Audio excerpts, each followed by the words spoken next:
Hi, good evening, friends. Welcome to Rajiv Stock Motivation. Well, friends, without wasting any more time stock के ऊपर चलते हैं। सबसे पहले आज हम CAGR और रिटर्न ऑन इक्विटी की प्रोफाइल्स को चेक करते हैं स्टॉक की। 10 ईयर्स के अंदर 30% की CAGR बहुत ही अच्छी, 5 ईयर्स के अंदर 10% जस्ट ओके, 3 ईयर के अंदर 35% एक्सीलेंट, 1 ईयर के अंदर 30% वेरी गुड। तो यहाँ पे स्टॉक की CAGR के ऊपर अगर हम लोग करें जिक्र तो 10 ईयर्स के अंदर अच्छी है, 5 ईयर्स में थोड़ी सी डाउन है, बट हाँ रिटर्न ऑन इक्विटी के अंदर ध्यान दें तो काफ़ी कंसिस्टेंट है। 10 ईयर के अंदर 20% रिटर्न ऑन इक्विटी आती है। बाकी अगर कंपनी के ऊपर देखें क्या करती है कंपनी, तो CCL प्रोडक्ट इंडिया लिमिटेड की मैं बात कर रहा हूँ, जो कि मैन्युफैक्चरिंग ऑफ इंस्टेंट कॉफ़ी के अंदर, कॉफ़ी जो होती है इंस्टेंट कॉफ़ी के अंदर के बिजनेस में है। काफ़ी अच्छा बिजनेस मॉडल है। देखिए कॉफ़ी की रिक्वायरमेंट भी अच्छी खासी रहती है। So the company engaged in the product trading and distribution of coffee. It's operates to the coffee and coffee related product segments. ये सारी चीज़ें इनकी काम है। बाकी हमारी जो मेन इम्पॉर्टेंट गोल होती है, रिटेल इन्वेस्टर्स को मैं इस अपनी वीडियोस में ज़्यादा कवर करता हूँ।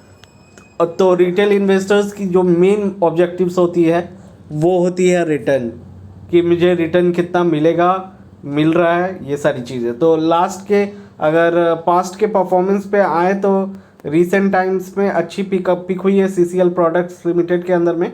अगर स्टॉक की कैपिटलाइजेशन को देखें तो ये एकदम माइक्रो कैप कंपनी दिखाई पड़ रही है, जहाँ पे market capitalization 6,672 crore, return on equity 17.48%, earning पर शेयर तगड़ी है 16.66, पी रेशियो 20.10, और यहाँ पे डिविडेंड भी देती है कंपनी 1%, बुक वैल्यू 100 से ऊपर है। तो काफ़ी अच्छी सिचुएशंस है कंपनी के अंदर। रेवेन्यू पे भी अच्छी सिचुएशन बहुत ही कंसिस्टेंट दिखाई पड़ रही है, थोड़ी बहुत अप डाउन थी, बट यहाँ पे 2 क्वार्टर से बहुत ही कंसिस्टेंट रेवेन्यू दिखाई पड़ रही है। लगभग जून और सितंबर में सेम रेवेन्यू दिखाई पड़ रही है। जून के अंदर 509 करोड़, सितंबर के अंदर 507 करोड़, काफ़ी कंसिस्टेंट रेवेन्यू दिखाई पड़ रहा है। बाकी अगर प्रॉफिट के ऊपर नज़र डालें स्टॉक में तो प्रॉफिट अच्छी खासी जनरेट करती है स्टॉक। अगर सितंबर क्वार्टर्स के प्रॉफिट के ऊपर नज़र डालें तो सितंबर क्वार्टर्स में 57.79 ये प्रॉफिट्स दिखाई पड़ रहे हैं। बाकी जून के क्वार्टर्स में 52.74, इससे पहले 52.70, और यहाँ पे अच्छा खासा प्रॉफिट जो है, छोटी कंपनी है तो जनरेट कर रही है कंसिस्टेंटली। बाकी प्राइस और वॉल्यूम के चार्ट के ऊपर आए तो प्राइस और वॉल्यूम की जो चार्ट है वो वी ग्राफ में है, क्योंकि इनिशियल इस लाइक 1 ईयर के अंदर में इनिशियल फेज में डाउन थी और अभी के फेज में एकदम तगड़ी अप है। देख सकते हैं 35,000 के क्रॉस कर रहा है, 3500 के। यहाँ पे अगर प्राइस देखें तो 500 को क्रॉस कर रहा है। वहीं सितंबर के अंदर सेल्स की नंबर्स लास्ट क्वार्टर के कंपैरिजन में एकदम नेट टू नेट है, बाकी बहुत ही अच्छी है प्रीवियस क्वार्टरों से। ऑपरेटिंग प्रॉफिट के अंदर में भी अच्छी सिचुएशंस है कंपनी की। Operating profit 98 crore, operating profit margin percentage 19%, तो ठीक ठाक दिखाई पड़ रही है। वहाँ पे कंपनी के अंदर डेप्रीशिएशन 17 दिख रही है। प्रॉफिट बिफोर टैक्स में जंप आई है लास्ट 2 क्वार्टर्स के अंदर कंपैरिजन में। लास्ट 2 क्वार्टर के कंपैरिजन में सितंबर क्वार्टर्स में 73 करोड़ की प्रॉफिट बिफोर टैक्स दिखाई पड़ रही है। तो यहाँ सिचुएशन स्टेबल और अच्छे होते हुए दिखाई पड़ रहे हैं। कंपनी के नेट प्रॉफिट में जंप है और अर्निंग पर शेयर भी बढ़ी है, 4.34 है।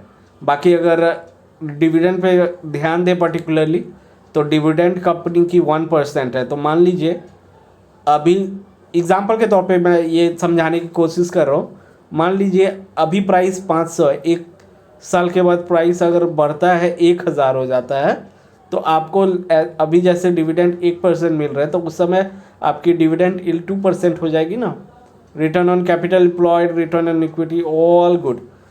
टेक्निकल इंडिकेटर पे अगर हम लोग आए, टेक्निकल इंडिकेटर पे तो most of the indicators buy की रिकमेंडेशंस में है अगर हम लोग मूविंग एवरेज देखें 50 डेज़ का सिंपल मूविंग एवरेज और एक्सपोनेंशियल मूविंग एवरेज, तो निकल के आ रहा 504.49 और एक्सपोनेंशियल 503। वहाँ पे 200 डेज़ का EMA भी अच्छा खासा बाय का सिग्नल देता है। RSI के नंबर्स के ऊपर आए तो RSI के नंबर्स पे 50.41 जो कि न्यूट्रल दिखाई पड़ रही है। मेरे ख्याल से ये ऑल बुलिश ही है स्टॉक। यहाँ पे RSI के नंबर्स पे न्यूट्रल दिखाई पड़ रही है।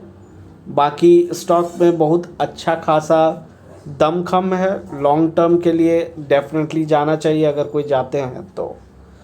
MACD के ऊपर में भी बाय की कॉल है। MACD के ऊपर जो वैल्यू निकल के आ रहा है वो है 0.090, ये वैल्यू निकल के आ रहा है MACD के अंदर।